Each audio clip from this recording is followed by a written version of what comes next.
Hello, welcome back to the Draw, a Fair to Green podcast. And this past week, we were pretty busy in the golf world, and we're going to start with the HSBC Women's World Championship over on the LPGA Tour, and Hannah Green becoming a two-time winner of that event over there. And I said this last week when you weren't on, it's been a good start to the year for the LPGA Tour so far, in my opinion. Yeah, you've got Nelly Corda with a win and Gino with the win, so two of the top players. And then you had Minjee Lee in contention this weekend.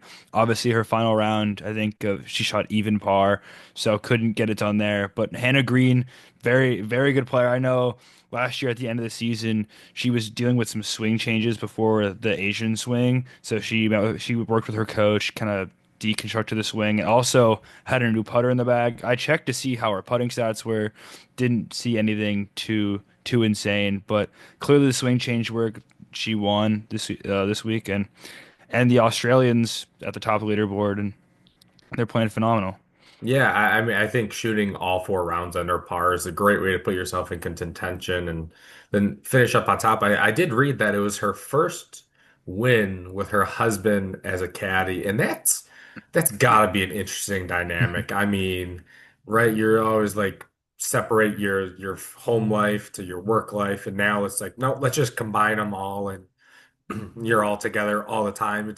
It's an interesting thing that I would love to. I don't know if she had any comment on it or he did, but it's got to be nice because you know the person, but also if you're not doing well and you start to kind of turn on each other, and then it kind of seeps into the home life. So interesting story. But yeah, again, I thought Minji Lee was kind of pull out, but yeah, just kind of a fine average a par round. I mean, again, not the worst. She didn't play bad. It's not like she made four bogeys and lost the tournament.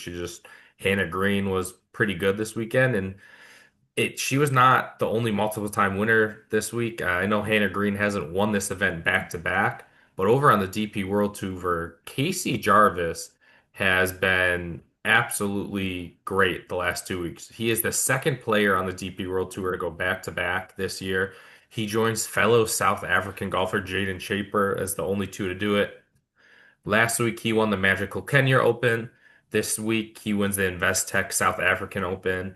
And I said this last week again on the podcast. Sounds like I'm broken record, but there's something about these national opens and their home players playing well in them and winning them because you had Robert McIntyre a couple years ago win the Scottish Open. You had Nick Taylor a couple years ago win the Canadian Open with that dramatic eagle putt on Tommy Fleetwood. And then this past fall, you had Rory McIlroy win the Irish Open. If you want to count the U.S. Open in there and J.J. Spaun winning this past year in Oakmont too, the national opens always seem to deliver. I mean, it seems like it. Me, like personally, if I was a player and you grow up in the area and your tour comes by there for a week or two across the long season, I would want to be prepared and ready to go put on a show for where I grew up, my home country, the fans. They come up to support you, and I'm sure the fans bring out a whole different type of competitiveness and a little extra edge for those golfers. And Rory mentioned it, like you saw how the crowd reacted with his eagle, one of his few eagles on Saturday or Sunday. So, I'm not really surprised that players are winning the national opens. Yeah, I think it's just really cool, especially, coming off the Olympics this past week and seeing all the national pride for the different countries and different events. I know the USA winning in the gold medal hockey games for both was pretty cool. But then you see someone like Norway and Sweden just really get into these different winter events. So I think it's really cool. As cool as it is to win your national open. And again, if I were to win a U.S. Open, or if you ask J.J. Spaun or Bryson DeChambeau or any other American to US win the U.S. Open, they'll probably say it's great. But the two things he got with winning this U.S. with this event was a place in the Masters and a place in this year's Open Championship. And he's played in one major in his career, and he missed the cut 2 years ago at the U.S. Open at Pinehurst. But to punch your ticket in your home country to Augusta National, I mean, I don't know if there's a better way to punch your ticket to the Masters, to be honest. No, you win your home tournament to go play at the holy grail of golf at Augusta National at the Masters. There's nothing better than that. No, again, really cool story. I talked about it last week and this week. Uh, again, I predicted a South African to win. I didn't pick Casey Jarvis. I picked someone else, so I'll give myself half credit for picking a South African. But another thing was 32 South African golfers made the cut, so it's not like he was alone. I mean, they showed up, and again, they have great golfers, right? They have Ernie Els, they have Gary Player. They had Charles Schwartzel, Louis Oosthuizen, and Christian Bezuidenhout, who's on the PGA Tour now. Like, it's a good golf country, and he's 22 years old. He's won two times in a row. I think he's up to like 80 in the world in the official world rankings. I don't think he'll be on the President's Cup team this year. Just that team is pretty good, but again, like I don't know if we talk about some of how good the golf is over there in South Africa and how big like Gary Player is one of the best players ever. When I was writing my article for this event, he won this event 13 times. To win an event 13 times is ridiculous. Like, 13 times, that's unbelievable. And back to your point with the South African golfers, I know you obviously said Ernie Els and Gary Player, and as of right now, I can only think of a couple active South African golfers. You had Garrick Higo and Eric Van Rooyen, and that's kind of yeah, it. Christian Bezuidenhout's another one, but I'm yeah, probably missing there's not I'm definitely missing someone, but like I'm there's not not like no one really week in week out that is kind of on the top of the leaderboard like you see from like England and Scotland and even Canada, like not really seeing that. But who knows, maybe things might be changing. Yeah, I mean, again, Casey Jarvis and Jane Shaper have both won back-to-back times on the GP World Tour. Again, it's great for them to get those early points early in the season and hopefully play their way on the PGA Tour next year. And then what happens from there, you never know. We're speaking of another guy that could be on the President's Cup team, which I think he's almost I don't want to call him a lock, but because he's very up and down. But Nico Echavarria, absolutely, I'm gonna say it, he stole one from Shane Lowry this weekend down in the Cosmic Classic in the Palm Beaches. I mean, I don't even think Nico thought he had a chance to win when standing on the 17th tee on Sunday. Yeah, the verb I would use is probably Shane Lowry threw it in the trash and then took the trash down to the street and then threw it into the truck and the truck drove away. Like he hit the ball into the water on 16 and 17. Yeah, I was following along on my phone. Shane Lowry had I think a 4 shot lead like with 4 holes I left. think it was And I yeah put he my yeah and I I put think it my was phone three. away. And I put my phone away and I was like, okay, Shane Lowry's got it. It's Shane Lowry. And even if it wasn't Shane Lowry, this is a PGA Tour professional with winning by 3 or 4 shots with a few holes left to play. He's not going to throw this away. And then I ended up checking my phone, and it was Shane Lowry standing on the 16th tee was these odds to win, and after the 17th hole, he's now these odds, and like it was a historic collapse. He was like #1 on trending on Twitter, so it was unbelievable choke job by Shane Lowry, and Twitter was certainly a place on Sunday after the win, and yeah. Yeah, he was my pick to win because he is absolutely phenomenal in this court at this course. I think in the last 4 years he finished top 11. Add a fifth year to that, and now he's finished runner up. I think two of the last 5 years. Yeah, and again, like you said, I was watching it. I think I was at Panera watching it on my phone and just waiting to go pick someone up. And I like I think it was after 12 or 13, he goes four under in a four hole stretch to get a three-shot lead, and he makes par on the first hole of the bear trap. I'm like, all right, he survived part one of the bear trap, which I think is maybe the hardest hole on the bear trap. It's a par three playing right into the wind at 180 yards, and you're going all over water, and he makes par. I'm like, okay, the next tee shot is you hit iron, you lay up pretty much. It's all positional. You don't have driver in your hand.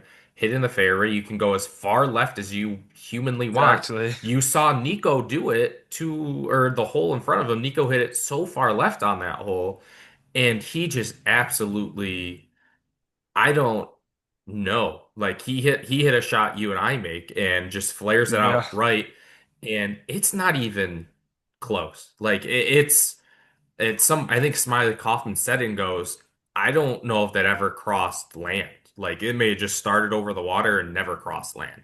It was that bad.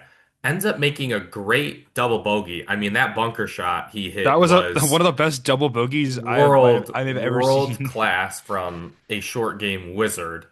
And then I don't know if it was Kisner or Smiley, who I want to talk about those two in a sec, that they go, how do you get that last tee shot out of your head when you have a the 17th hole par three again over water. This time I think it was playing like 140 yards, not as long, but it's an iron in your hand and you have water to the right. How do you escape it? Well, Shane Lowry didn't.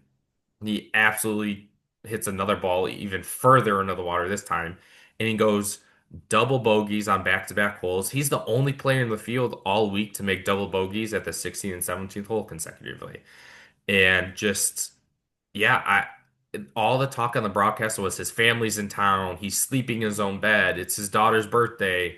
The celebration's going to be nice. He hasn't won a PGA Tour event, a single PGA Tour event since the 2019 Open Championship. He won the Zurich a couple years ago with Rory, but an individual title hasn't won since 2019. And it's like three-shot lead. He gets into the bear trap, and the bear trap does what the bear trap does. Nico plays it, I think, at one under. Shane Lowry plays it at four over, and Nico walks out with his third career win. And it's Shane Lowry had a 96% chance to win the golf tournament on the 16th hole and lost. I just in I feel bad for him, but I think at some point we have to talk about that Shane Lowry can't close. I was reading, and he's had the 54 hole lead, I think, six times, and he's closed it once, and that was at the Open Championship. And I think he had like a six-stroke lead. Like, he's been great in the Ryder Cup. Obviously, he killed us at Bethpage. He secured the clinching point. But, like, outside of that, he's been a good PGA Tour player that can't really win. And there's no shame in that, but like Shane Lowry is this world-class player, we all say, and he has three PGA Tour wins to show it, and one of them's a team event. So like I don't know, like I'm not trying to harp on the guy when he's down, but it can he close? Like I don't know if he can at this point. Yeah, I know we talked about a couple weeks ago about disappointing golfers, and we mentioned, Sam Burns and Colin Morikawa, or not really Colin Morikawa, but more so Sam Burns and Patrick Patrick Cantlay Cantley, because they can't win majors, but with talking about them, they win pretty often. Patrick Cantlay has a FedEx Cup. He won, I think, three times in a season. Sam Burns wins pretty much every year, plays very well every year. But Shane Lowry, as you mentioned, has not won since the 2019 Open. And I mean, as Joel Damon said, you make a lot of money finishing, for like 20th place, 15th place on the PGA Tour. You can make a fantastic living off of finishing 15th and 20th on the PGA Tour. And yeah, Shane Lowry has, because you see him, I think he's Srixon, I think his deal is. And then yeah. he obviously has PGA Tour money, plays in the Ryder Cup. But, you know, I'm not gonna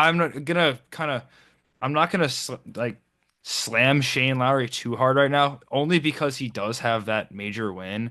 Yeah. And am I gonna put him in the category of like guys like Wyndham Clark and Brian Harmon or JJ Spawn who have that one win? Probably not. No, I would probably I think I agree with you is like right, and this is gonna be a major ricochet shot to Jimmy Walker, who won I don't know, it was like the 2016 PGA Championship.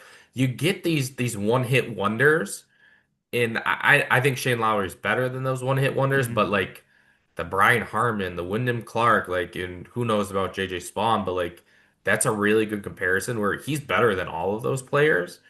But yeah, we do have to give him credit because he closed out the Open Championship.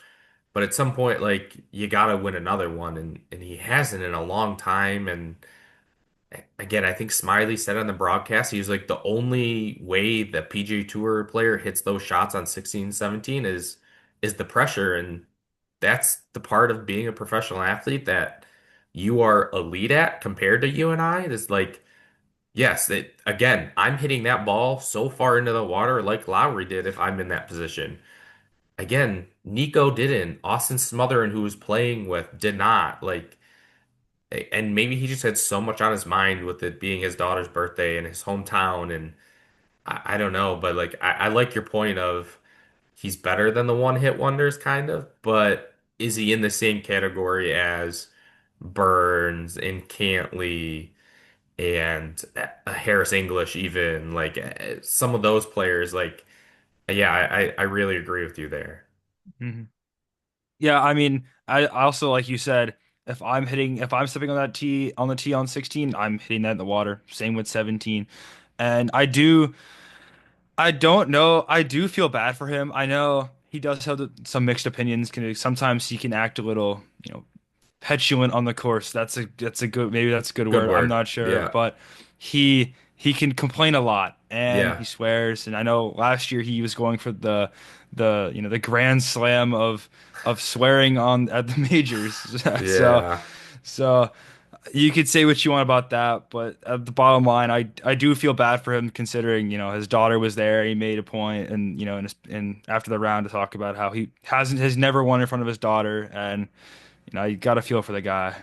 Yeah. I mean, yeah, I feel bad. And we got to talk about Nico, who picks up his third career PGA Tour win. He's won the Puerto Rico Open. He's won the Bay Classic in Japan. And he has been I don't even want. I guess I'm gonna call it a boom and bust because he's played 5 times before this event. He missed the cut 3 of them, or he played 4 times before this event. He missed the cut 3 of them, and the only cut he made was at Pebble Beach, and he finished T8, and then he goes out and wins. Again, a very I boomer bust player. He has 2 wins. He's I think he's gonna be on the President's Cup team. I just think he's a really good putter and he hits it straight. He doesn't hit it the longest, but he hits it straight enough, and that putting is very good. And I think some of the crazier parts this week was he closed on a house in the middle of his round Friday.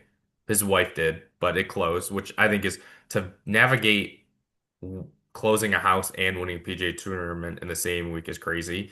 He told his wife and financial advisor on Monday he's going to win the tournament. He goes, I feel good this week. I think I'm going to win.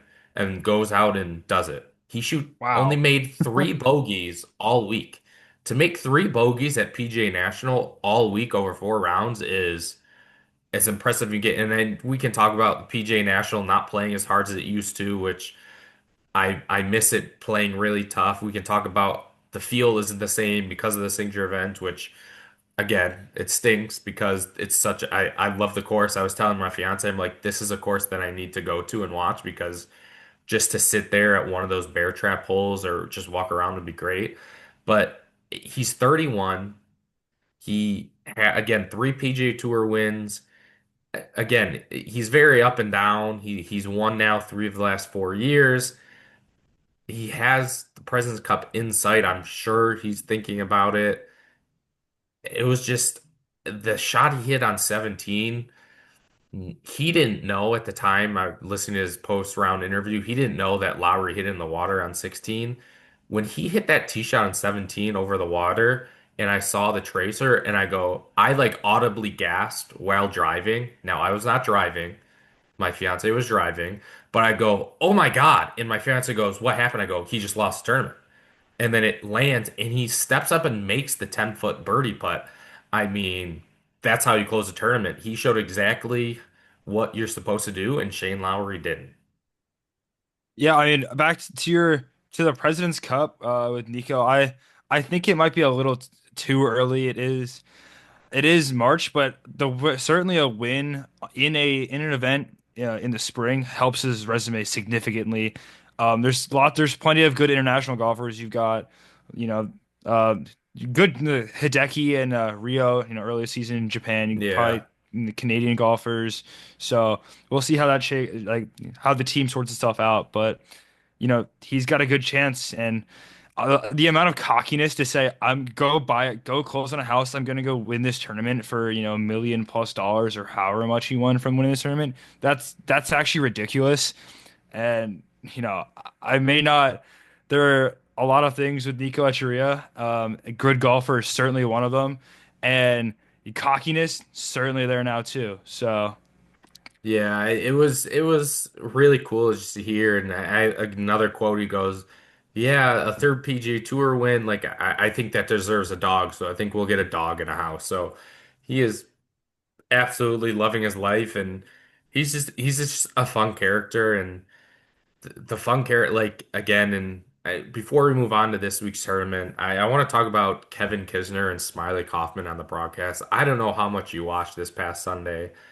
I'm a big fan of both Kisner and Smiley, and just some of the banter they had this week was hilarious. I think at one point Dan Hicks, after Nico's errant tee shot on 16, goes, "Oh, Kisner, you ever been that far left?" And Kisner goes, "Yeah, but Smiley's been further left than I have." And just like little jabs here and there, and Smiley was giving it back to them. And I know the big talk was Jim Furyk on the Golf Channel broadcast early in the week, and he was fine. Again, nothing against Jim Furyk, but he doesn't do it for me. It's just a boring guy who's good at golf and doesn't really have that much personality or character. He has good insight because he played, and but just emotion wise and the banter wise, he wasn't there. The Kisner Smiley dynamic was great. Jim Bones Mackay, again, I don't know how much you watched. Shane Lowry chipped in for birdie. I don't know, it was on the front nine. And it's a pretty easy lie in. And Bones goes, "Oh, he's gonna chip in." 3 minutes later, there's Lowry walking in his chip for birdie. It's like, oh my word, like, how did you know? And then I think Dan Hicks asked, he was like, "Oh, well, Shane Lowry has one of the best short games on tour," and he just rattles off a whole bunch of things. And I'm like, yeah, like these three guys are just superior announcers right now. And again, it's a little thing, but it does make watching the game a little more enjoyable. I know that NBC has all these broadcasts right now till kind of CBS picks up at the Masters, but yeah, the Kisner Smiley dynamic is one that I'm enjoying so far right now. Yeah, I didn't end up watching really any of the tournament this weekend, but from tournaments in the past, I think last year they were at the Players and they were talking to guys, at least I think it was Kevin Kisner maybe. But from watching those guys before, they always have a blast. You can tell they're genuinely having a great time because they get to cover a golf tournament and just talk about golf for a living. And it certainly carries over to the broadcast. I want to watch because they bring the energy, they bring the laughs. You see Kevin Kisner. I don't think he's on. Is he on TGL still? I'm not sure if he's. Yeah, he But played the last other year he was. day. Yeah, but I think Jupiter plays tonight. Um, but I think that Kevin Kisner and Smylie Kaufman, they're a great time, and I will never turn off the broadcast or even mute it like sometimes insane ricochet shot again. But Joe Buck calling a Cardinals game that I'm watching where I don't like that, I'll just be like no thanks. Um, but no, they're great, and I know we have CBS coming up, and you can't beat Jim Nance and Trevor Immelman. You can't beat it. But for these smaller field events, the non-signature events, it's fun. Yeah, and again, yeah, CBS again. Immelman's great. Jim Nance is great. Colton Oates is great. Johnson Wagner's great. So yeah, I think it's the broadcasting, the viewing of the PGA Tour, the announcers, all that has been great, and it should be a fun 2 weeks on the PGA Tour this week. They have two events, so they have the Arnold Palmer Invitational down in Orlando, Florida at Bay Hill. Again, another signature event. Again, smaller field, loaded field per usual. You got your Scotty Schefflers, your Rory McIlroys, your Colin Morikawas, your Hidekis, your Justin Roses. Two big name players making their season debut. I know you're not the biggest fan. I'm gonna say it anyways. Justin Thomas, back from back surgery in November, played on TGL last week. He'll make a season debut. And Sunjae Im, who I know it must have been killing him to be sitting out for these past couple of weeks because he loves playing golf, always plays 25 to 30 tournaments a year. He's coming back from wrist surgery, so the PGA Tour is getting two premier players back. It's a golf course that I love. I've gone to this event multiple years in a row. My fiance's dad is down there. He's been telling me about it. I know he'll probably send me pictures and make me jealous. Um, Russell Henley's the defending champ. He won last year with an eagle. I think it was on the 16th hole to defeat Colin Morikawa. Scotty Scheffler's won here twice in the last 4 years. Again, it's a tough golf course. It's if you don't hit your ball well and you don't make some of these shots, like you're not going to be in contention. Again, I'm not going out on a limb. I am going to go with chalk here, and I'm going to do it. I hate myself for doing it. No, is he I gonna do am it? picking Scotty Scheffler to win for the third time in his career at Bay Hill. Small field. He's gone, I think he's gone T3, T4, T11 in his last three starts. He's been off for a week, so he's rested at a place he's won at before. Yep, pretty boring pick by me, but again, it's such a tough golf course. I think I read somewhere that the last 5 or 6 years, someone in the top 10 in the world rankings has won this event. So we talk about the cream rise to the top. Here at Bay Hill, the cream rises to the top. Yeah, I was. If you give Scotty Scheffler an extra week off, I warn the field. I'm sure they are quite aware of that Scotty Scheffler is playing this week with a week off to prepare in Florida. And for my pick this week, I was thinking about golfers who play well in Florida, and the golfer I picked is not known for being in Florida. He's actually California, but I have picked a player in the top 10 of the world golf rankings, and I've picked Xander Schauffele. He finished T19 at Pebble Beach, and he was tied for seventh at the Genesis. So, last season Xander Schauffele not the best, certainly not what he was looking for to follow up that two major championship season. And this season we want to see Xander Schauffele winning, and I think Xander Schauffele can get it done after those recent performances. Yeah, and quickly before we move on to the Puerto Rico Open, I was reading or watching Russell Henley's kind of pre-tournament press conference, defending champ interviews first. And for some reason, again, I know the Players' Championship is in 2 weeks away. An interviewer goes, and again, stirring the pot. I don't know if he's doing this for clicks, and I don't know why he would be doing it for clicks as he's a professional golfer.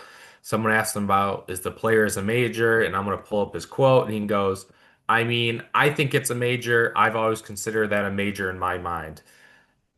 Again, we talked about this a couple weeks ago when Brandel Chambly said it, and I don't I love the Players, and I said this a couple weeks ago. It's a great event. I will be glued in on it next week. I will watch it all 4 days.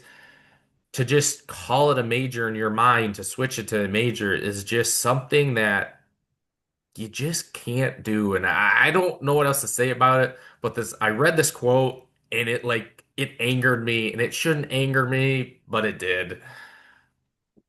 Yeah, we talked about this a few weeks ago. I said what I said on it, and like you said, I'm gonna watch probably every single shot hit from Thursday through Sunday at the Players. It's how it goes. It's such a fun tournament. Absolutely beautiful course, fun holes, all that stuff. And in regards to Russell Henley's comments, whatever helps you get ready for the tournament, so be it. That's your preparation, and if you want to call it a major because it puts you in a different headspace, because the prize pool is something absolutely Yeah. insane. Isn't it like 20 million or something? It Yeah, might it's, be. it's pretty Yeah. big. So if that helps you, go for it. Yeah. The other event on the PGA Tour this week is the Puerto Rico Open. It's an opposite field event where this is an event for young players and kind of the rank and file PGA Tour players that earn points and move their way up the FedEx Cup point. Last year, Carl Phillips won in his fourth career start, earned his PGA Tour status. And it's sneaky, a really good field. I was looking at the list. You have John Daly and Blades Brown as sponsor exemptions. You have Miles Russell, another young player. And then you have Luke Clanton, Gordon Sargent, and who was the third? And Nick Dunlap and David Ford, all Neil Shipley four. there too. Yeah, Neil Shipley. Like, this is a good young player tournament. Again, kind of make your way on the PGA Tour. The person I want to quickly touch on is Eugenio Chichara. He got received a sponsor's invite, and if some of you don't know that name, it's because he spent 2 years on Live right out of college from Arizona State. He was the second ranked amateur in the world. He chose Live, played there for 2 years, left. He's played, I think it was 7 PGA Tour events before he signed with Live. Another interesting invite by the PGA Tour. I'm fine with it because I think he's a good young player. Um, but the fact they're extending sponsor invites now to ex-Live players will be, I'm sure someone will talk about it. But again, it's a good young, like if you want to see the young up and coming talent PGA Tour, go check this tournament out. I'm gonna go with someone not young, and I think Rasmus Hogard is gonna win. He'll pick up his first PGA Tour win. He finished T9th last week at the Cognizant Classic. He's the second ranked or the second highest ranked world official world golf ranking player in the field behind Michael Brennan, and I think he'll play well in the wind. Gets pretty windy out there on the coast of Puerto Rico, but he's my pick this week. I was looking at the field this week, and so many young talents. I did not pick someone who was young or young, like 20s or 20, but I went with Davis Riley, and because he has 2 wins on tour, and when looking at Davis Riley's profile, I found the funniest stat. This is hilarious. Look, ready? He is 173rd off of the tee. Ugh. The 173rd, and putting, he is fifth. Wow, So the guy is amazing on the greens and off the tee. I wouldn't quite say he's me, but it's close. this might be the closest I could be to a PGA Tour player is Davis Riley being 173rd I off the mean, tee. the saying is drive for show, putt for dough. So he may be in the right mindset or in the right game. I don't know. Maybe the But wind blows his ball that's going in the ocean back onto the fairway. Who yeah, knows? I mean, you get winning. I mean, a couple of years ago when Joel Damon won here, right? He was walking off and his bucket hat blows off and Hmm. you see his caddy chasing it. So yeah, it'll be, I'll turn in just to see some of the young players. Over on the DP World Tour, they have their second straight event in South Africa, the Joburg Open. Last year's winner, Callum Hill, won a three-man playoff. Again, not the biggest field, not the greatest field. Last week's South African Open was better. My pick is Angel Aora. He's finished top three in his last or top 10 in his last three events on the DP World Tour. A young player from Spain. Again, he's been playing well. He's my pick over there this week in South Africa. I'm gonna be really boring and chalk. This is basically this is actually I won't even say that, but he has won twice on tour on the DP World Tour, and it's Patrick Reed. Until he shows me to not pick him, I'm gonna pick him. And I know it's boring. Patrick Reed, probably the best golfer on the DP World Tour, this season. Pretty fair. It's Yeah. pretty fair to say. So No, I'm yeah, gonna go with he's Patrick Reed. easily the best player in that field. And again, it's if he wins and if Scotty wins, it's like, well, we're picking the best player in the field. And yes, that's boring, but also it makes sense. President's Cup. We're Yeah, ready. That's what we're going for. I think he has a shot. I really do. I And hope the so. in the last event of the week, the LPGA Tour is continuing their Asian swing. You have the 2026 Blue Bay LPGA in the People's Republic of China. The defending champ is Rio Takeda. She'll be in the field. Again, not the best field for the LPGA. Last week's field, again, much better. But you have a couple good young players. You have two former champions. You have Rio Takeda, the 2025 champion. You have Bailey Tardy, the 2024 champion. So that's good. You only have three of the top 25 players in the world, so that's not great. Um, my pick is one of those three players, and I'm going to pick Runing Yin, who will come out on top at this tournament. She, again, is the eighth ranked player in the world. She's from Japan, so not from China, but from Japan. But she's got to be familiar with playing golf over there, and I think she'll come out on top for the win. For my pick, I think a Japanese golfer is going to win this week. They after an unbelievable season last year with all these different winners from Japan on the LPGA Tour, I think that we've gone too long. It's, three tournaments, I believe, and no winners. Obviously, you got the top players, but I'm gonna go with Ayaka Furu. And her resume this season, she has not finished outside of the top 25. So she's played three events, hasn't finished outside the top 25. And last year in this event, she was third. So play knows I'm not sure if it's the same course yet, but she knows the event well and she's played well this season. So I'm gonna go with her. Yeah, again, great tournament weekend filled of golf, multiple tournaments. Go check them out all over. I know our recap articles where you can watch and who we think and all that stuff will be out soon. Go check out our website, Fair to Green. Check out our Instagram, Fair to Green. Again, listen to this on wherever you listen to your podcast, or you can go watch it over on YouTube. Again, thank you for listening. Enjoy the golf this week. We'll see you next week.